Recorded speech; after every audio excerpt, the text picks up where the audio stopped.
자, 그 다음 봅니다. 20번. 임차인이 배당 요구하고 유치권도 신고한 경우에는 인도 명령 서시 양식도 다르다. 자, 봅니다. 16의 1416. 자, 여기에 보면은 16의 1416 봅니다. 식당이에요, 식당. 식당인데, 식당에 한 2억 정도 유치권을 신고를 합니다. 임차인이. 그럼 임차인은 점유를 잘하고 있죠, 당연히. 당연히 잘하고 있습니다. 자, 어디고. 아쿠찜 골목 가면 이런 건물이 있어요. 새 건물이. 여기 있는데, 지금 요 건물입니다. 요 건물. 요 건물에 지금 상가가 경매 놓았어요.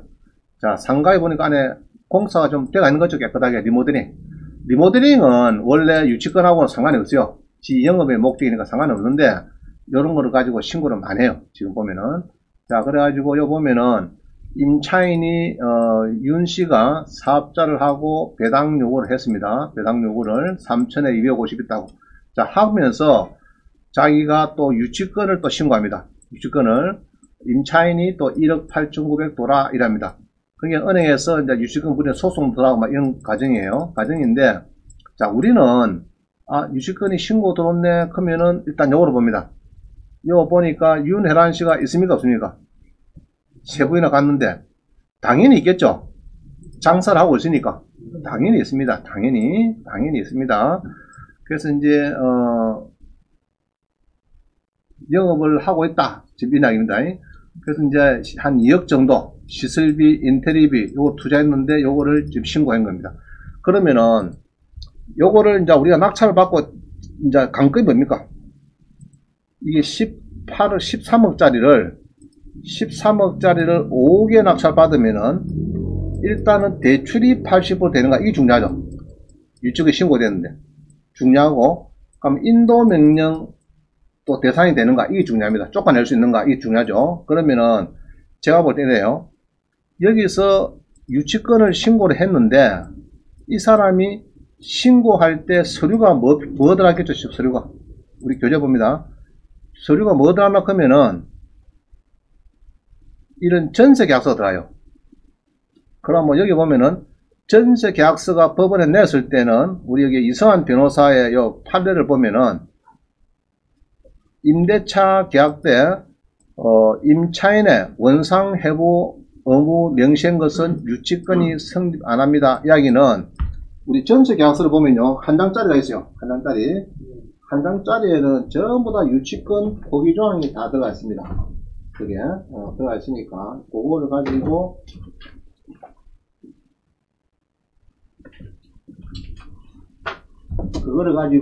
다투면 여러분이 이길 확률이 높다. 그럽니다. 자, 이 전세계약서가 자 이런 겁니다. 계약서 우리 아시죠? 여기 보면 중간에 보면은 원상 회부했던 조항이 있어요. 이 조항은 유치권을 나는 포기합니다. 이런 조항입니다. 그럼 이 사람이 법원에 배당 요구할 때 냈다고 합니다. 요거를 내면은 유치권이 지는 겁니다. 지 스스로 유치권 신고하는 건 지 마음이에요. 마음인데, 나중에 낙찰자가 법원에 가서 복사해가지고 인도 명령 신청서에 그걸 첨부를 합니다. 유치권 포기조항이 있네요. 그러면은 판사님이 인도 명령 내려줄 겁니다. 그럼 게임 끝나는 거죠. 그러면 대출도 잘 됩니다. 80%. 자, 그렇습니다. 그러면 이제 그때 아까 보니까 경락과 하락을 막기 위해서 은행에서 유치권 부존재 확인의 소송하는 것도 효과적이다. 그래서 어떨 때는 은행에서 보통 유치권이 막 들어오면요, 소송해봅니다. 해가지고 이기고 나서 경매를 해요. 왜 그러냐 하면은 예를 5억이 들어왔는데 그냥 경매에 넣으면 안 팔립니다. 이게 예를 10억짜리 유치권 5억 들었어요. 그러면 기껏해 3억 팔립니다. 그러나 성수하고 하면은 한 7억에 팔려요. 그래서 보통 유치권 부존재 확인에 소송합니다. 은행에서. 자, 그래서 이제 봅니다. 그래서 여기에 인도 명령할 때도 양식이 요거를 조금 언급해야 돼요. 언급하면은 이제 판사님이 아주 좋아합니다. 자, 봅니다. 그럼 요렇게 부동산 인도 명령 신청할 때 여기에 이제 권리신고 배당 요구할 때 첨부한 전세계약서 5조에 임대차 기간이 종료하는 경우에 임차인은 원상 회복합니다. 이거를 문구 넣어가지고, 요게 이제 판례가 있거든요. 7-3다 요 판결입니다. 요거를 조금 언급하면은 판사님이 그냥 이런 결정을 해가지고요. 그죠? 인도명령 결정을 잘 해가줍니다. 그럼 이렇게 해서 이제 주문이 뭡니까? 주문. 신청인은 임차인은 식당의 임차인은 낙찰자한테 별지에 적은 부동산을 인도해라 이겁니다. 이 틀린데 이게 피신증이네. 여기 피신증인 여기 이제 윤혜란씨죠. 여기 임차인은 낙찰자한테 인도를 하라 이렇게 나옵니다. 이리 나오고 대출도 80% 다 됐습니다. 여기서 낙찰 받아가지고 대출 4억 됐고 인도명령 결정 나왔고 그럼 게임이 끝난 거죠. 그죠? 명도도 확실해졌고 자 이렇게 해서 이제 세입자들이 배당 요구하는 것은 아주 안 좋다 이렇게 보는 거예요. 그때서는 판례가 요겁니다. 2012 판결 73다 요 판결 요 두 개를 조금 언급하면 좋을 것 같아요. 인도명령 신청서에 요 신청서에 판결을 언급하는 것이 좋다 이 말입니다. 자 그러면서 이제 이런 신문도 하나 복사해서 넣어주면 더 좋아요. 이런 게 있으니까 더 좋습니다. 설명하기가. 자 그 다음에 22번입니다. 22번. 자 22번 봅니다. 자 요거는 움직임입니다. 다음 달에 이제 12월 8일에 움직이는 건데 19-7200 요 보면은 유치권 신고된 물건에서 임차인이 배당 요구한 임차인이라면 매우 기쁘다. 낙찰자 입장에서 자 임대차 계약서 첨부해서 배당 요구할 때 대부분 유치권 포기장이 기재되어 있더라. 5조를 보자 해놨죠. 그래서 요 임차인이 보면은 임차인이 유치권을 신고했어요. 뭐 매덕을 신고했는데 그 임차인이 배당 요구했다 하면 마음속으로 저거는 상당히 인도명령 신청서 쓰기가 좋겠구나. 대출도 잘 되겠구나. 뭐 해서 그렇습니까? 요 유치권 포기조항이 있는 거죠. 원상 회복하겠다는 조항이 있어서 그래요. 자, 그래서 요 조항이 있어서 좋다. 자, 신문 한번 봅시다. 19-7200. 자, 구독자 한번 가보겠습니다.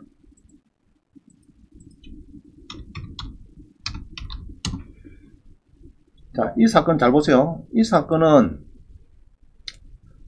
여러분들이 이제 12억짜리가 9억에 떨어지는데 문제는 이게 이제 그 저게 뭡니까? 스크린 골프 연습장입니다. 연습장인데 여기 보면은 이제 2억짜리가 있죠. 여기 인수가 되느냐? 금액이 한산보증금이 7억인데 됩니다. 왜냐 그러면은 2015년 5월 개정된 상임법에 한산보증금을 초과한 상가임대차도 대항력을 적용한다 이래가지고 여기 날짜가요 2015년 5월 13일날 이후에 설정했죠. 설정을 했는데 2016년 설정했는데 그 전에 사업자를 한 사람이 한산보증금이 7억이라도 사실은 요때 같으면요 한산보증금 얼마 이상 되면 안 되나 그러면은 2016년 7월달이죠. 요때는 2016년 7월 같으면은 여기네요. 주택이가 상가 맞네. 자 2016년 7월 같으면은 여기 해당이 되는데 그 밖의 지역은 1억 8천만원 초과하면 안 돼요. 그럼 한산보증가 7억이죠.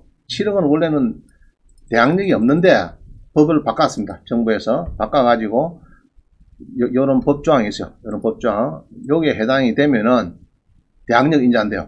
그래서 이 사람은 7억이나 되는 환산보증금이 7억이지만은 요 곱하기 100을 했죠. 7억이 2억 플러스 7억이지만은 인수가 되느냐 날짜가 빠른데 원래는 안 되는데 법을 바꿔가지고 요렇게 해서 인수를 해줍니다. 인수 아시겠어요?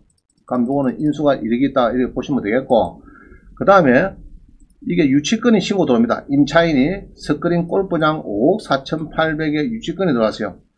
그래서 은행에서 신고가 있었는데 채권자 동창원 농협에서 유치권 부존재 확인의 원고 성소 판결이 요건 이제 성소가 났네요. 성소가 지금 4월 달에 확정이 됐습니다. 그러면은 요건 이제 게임이 끝난 겁니다. 유치권에 대해서는. 만약 성소가 안 났더라도 우리는 이래 보는 겁니다. 임차인이 배당 요구를 잘 하셨네. 6월 11일에 6월 8일 올까인데 잘했죠? 그럼 배당 요구할 때 뭐가 들어갑니까? 법원에 가서 우리 기록을 열람합니다. 낙찰자가. 전세계약서를 열람해요. 배당 요구한 거. 요 서류를 복사를 하면은 원상 회복 조항이 있어요. 임대차 계약서에 5조에. 이게 있으니까 그거를 가지고 인도명신자를 때 써내면은 판사님이 그거는 인도명 대상이다 보는 거예요. 원상 회복 조항을 했기 때문에. 그래서 여기 혹시 없더라도 이 판결문 이게 없더라도 여러분은 이제 제가 볼 때는 이거 없어도 이깁니다. 제가 볼 때는 없어도 이렇게 해서 이제 인도 명령 결정을 이렇게 해서 씁니다. 써가지고 내면은 여러분들이 성수하는 데는 지장 없어요. 인도 명령 결정이 나오고 대출도 나오고. 근데 아까 그는 선수는 여기 있죠. 그거 잘 기억이 됩니다. 2015년 5월 13일에 법을 바꿔요. 금액이 아무리 크더라도 상가가 10억이 되더라도 대항력은 인정해 주겠다. 아까 2억에 700이죠.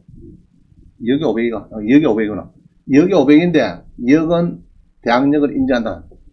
이제 인정한다. 이 사건에서 대항력을 인정한다. 이 말입니다. 2억은 인정하기 때문에 낙찰가 낮춰야 돼요. 2억 더 이상 낮춰야 됩니다. 이해가 잘 안 되면 어쩌면 됩니까? 재수하면 돼. 재수. 그러면 또 잘 알아듣습니다. 그때는. 자, 23번. 유치권 신고 내용은 누가 잘 알고 있는가? 자, 이 100억짜리가 18억 떨어져요. 그 수료생이 전화가 왔습니다. 아이고, 원장님, 요거 낙찰 받고 싶습니다. 자, 봅니다. 14의 14공조법.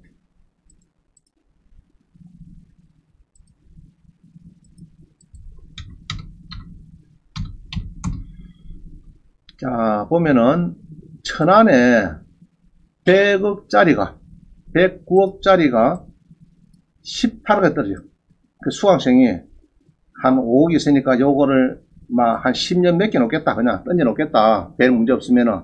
자, 그런데 유치권이 많이 들어옵니다. 이 천안에 무슨 건물이 있는데, 밑에 보니까 유치권이 한번 봅니다. 유치권. 저 밑에 보니까 복잡하다. 복잡하죠? 내가 봐도 복잡해요. 9억, 27억, 그래서 내가 돈처만 들고 그렇게 했어. 들고 와서, 우리 여기 이정 변호사도 맡기자. 이게 성립하는지 안 하지. 나도 모르겠다. 복잡해서. 변호사한테 그럼 한번 답사오라 그거, 보고서를 만들어 보자. 100억짜리가 18억 떨어졌으니까. 이게 별 문제가 없다 그러면은, 문제 없으면은 상관없죠. 그 유치권 성립 안 한다든지, 이제 그거를 알아보자. 그거 이제. 그래, 그거 왔어요. 그래, 그거 1000만 들고 왔어요. 근데 가만 보니까 이게 쉬운 일 아니라 변호사한테 맡기도 설명하기도 바쁩니다. 이 복잡하지 이건. 굉장히 복잡합니다. 지금 보니까 금액이. 그래서 안 되겠다. 내가 여기다 전화했어요. 전화 어디 해주는 거야 이게. 요게 경매가 되면은 108억짜리가 109억짜리가 18억 떨어졌으니까 경매는 데가 누굽니까? 이거 잘 보세요. 경매는 데가 지금 누구죠, 이게? 자, 요 놔두고, 요 잘 보세요. 은행에서 36억, 새만한 것에서 설정을 했고, 저거들이 36억 설정하고, 어디 됐습니까, 지금? 설정하고 경매 넣었죠? 일이 36억 달라고 넣었는데, 18억 떨어졌으니까, 새만한 것은 죽을 맛입니다, 지금. 잘못하면 이 사람은 뭐가 있나?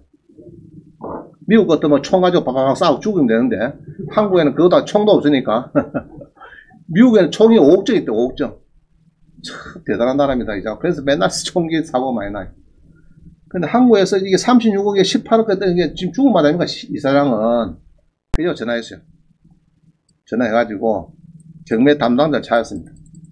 자, 너가 지금 36억 6,600이 모자라는데, 이게 보니까 떨어져갖고 지금 100억짜리가 담보자본가 18억까지 떨어졌으니까 이거 놔두고요. 일이 떨어졌으니까 너가 참 머리 아프겠는데 그러면은 유치권에 대해서 좀 알아보면 좋겠다. 내가 낙찰 받을게. 유치권이 없으면 내가 받을 거만 지금 막 30억도 좋고 받을 것 같은데 어찌됐냐 했더니 제가 대법원까지 했다. 대법원까지 소송을 했는데 20억 4천이 유치권에 성립하는 걸로 고리 답이 나왔대. 20억 4천. 그 됐어요. 18억에 20억 4천 다 하니까 한 38억 얼마 되죠? 자, 그래서 수강시험 그랬어요. 20억 4천이 진성 유치권인데 그거 인정하고 들어갈래 안 들어갈래? 그럼 못 들어간대. 돈이 없으니까. 지도 않는 5억 가지고 또 은행에서 대출을 안 해줍니다. 20억 4천 유치권이 있으면은 대출에 은행 아무도 없어요. 그래서 지는 포기했고, 그래서 1,000만 원 다시 가져갔습니다. 내가 답을 다 줬기 때문에. 자, 그래 됐고, 그래서 요게 이제 경매가 됐는데, 그래서 여러분은 제일 어려운, 이제 물어볼 때는 항시 경매는 요쪽이 잘 압니다. 잘 압니다. 여기다가 물어보면 잘 알아요. 답을. 자, 근데 누가 맞춰봤느냐? 내가 보니까 금액이 한 7억 되죠? 요거는 은행에서 유입한 겁니다. 새마을금고에서.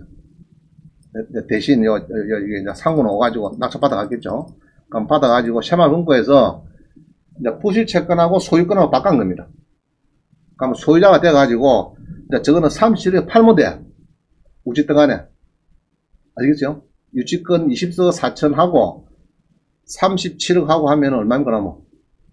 57억 정도 살 사람을 찾아가지고 100억짜리를 넘기면 돼. 그러면은 저거는 부실채권이 완전히 없어진 겁니다.